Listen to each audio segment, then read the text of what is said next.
Welcome to ACI, the Network Made Simple learning series. In this video, we will cover Module 2, Configuring Physical Connectivity, Chapter 1, Understanding the Model. In previous videos, we covered how ACI works behind the scenes, and we said that as part of the initial installation, it provides us with a fully automated ISIS underlay and a VXLAN overlay network between the spine and leaf layers. We also said that leaves perform as VXLAN tunnel endpoints where we encap and decap all traffic entering and leaving the fabric respectively, and that you may grow any layer over time automatically. But you may be wondering by now, what traffic will I actually encap and decap using VXLAN? Well, the answer is simple. Basically any traffic coming from any device you connect, mainly at the leaf layer. For example, think of a server or a non-ACI switch which may be sending traffic using VLAN tags natively. We can take that traffic in ACI and encapsulate it using VXLAN to transfer it to its destination. That connection to the ACI fabric may be a single NIC or dual NIC using VPC, for example, connecting to two different leaves. The only exception for VXLAN encap and decap would be fiber channel and FCOE connections. But we will cover this in another chapter within this module. All this is important because you will see that in ACI we have two different networks. The logical one, which defines how elements communicate through the ACI fabric by using concepts like tenants, EPGs, and others, which we will cover in Module 3, and the physical one, which defines how a device is connected to the ACI fabric, for example, access port, trunk, VPC, and so on. Both of them are needed in ACI as you can imagine. However, keep in mind we will manage them both through a single pane of glass, which in this case is the APIC. Every time I want to connect something to an ACI fabric, I always ask myself 5 basic questions that most of the time will help me getting the physical network configuration done. The first question is, what do I want to connect to ACI? And the answer may vary. You may want to connect physical devices like switches, bare metal servers and routers, or virtual servers like VMware with vCenter and virtual switches, or even fiber channel connections to fiber channel switches. These types of connections are called domains, and it is the first thing we will define. The second question is, do I need VLANs or vSANs for that domain? And most of the time you do, except probably for layer 3 connections where you don't use sub-interfaces or SBIs. So you need to create a pool of VLANs or vSANs allowed to flow through that domain. The third step now is to group all the domains you created in step 1, which you will want to allow on a specific interface later. We do this by creating something called an AAEP. Most of the time, you would think you will have a single domain attached to a specific interface. Therefore, you would create one AAEP and assign it to the domain you created in step 1. But there may be some exceptions where you may bind more than one domain to an AAEP.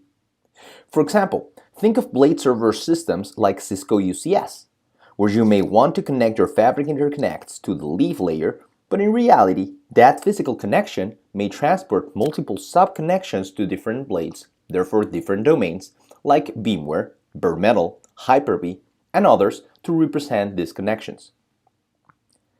The AAEP will help you glue all those domains together and then allow them to flow through a specific interface, which we will now specify in step 4.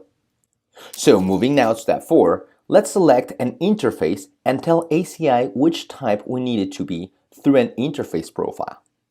By creating an interface profile, we specify the type of interface we may be using, like access, trunk, and others you should be familiar with. Just like with any regular interface, we can assign a policy to it, like BPDU guard, CDP enable, speed, and so on. We then group all these policies together through something called a policy group and assign it to an interface. That policy group will also have the AAEP we created in step 3. And the end result would look similar to what is displayed in this diagram, which is based on the previous example on UCS. Finally, and as part of step 5, we will tell ACI which switch we want to apply that interface profile to by creating a switch profile that contains our configuration from step 4. Let's take a look at another example to make sure we understood the basic concepts. Let's imagine we want to connect a legacy switch to leaf 1 on port 11. In step 1, I define the type of connection I want, which in this case is a physical domain since it is a non-ACI switch. In step 2, we define the VLANs that will flow through port 11 in a VLAN pool, for example, VLAN 1 and VLAN 2. And then I will associate it to the physical domain. Think of this as your switchport trunk allowed VLAN command.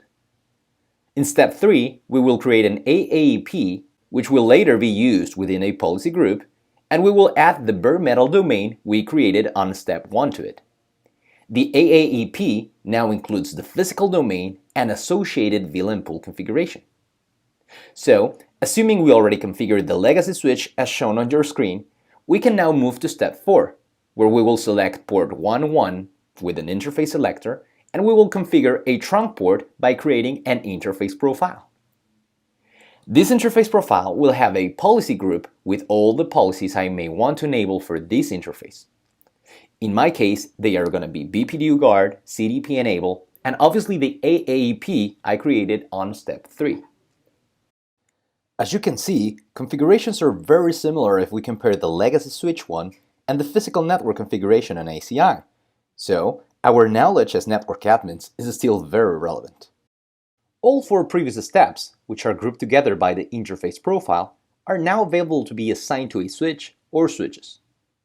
We will do that in our final step 5, where we will choose leaf 1 by creating a switch profile and switch selector and attaching the interface profile we create in step 4 to it. That's it.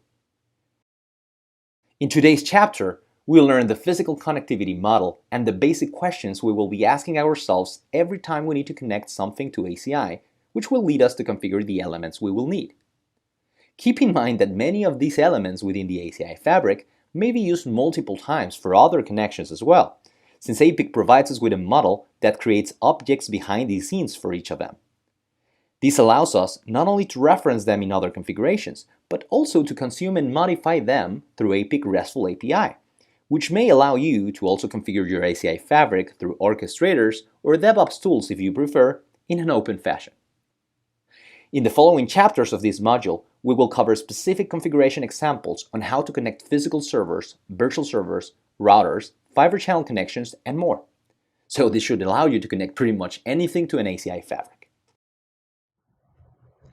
ACI provides you with a better, simpler, and secure network, any size, anywhere, and on any cloud. If you want to learn more about other common tasks and how ACI radically simplifies network provisioning and operations, please watch the rest of the videos in this series.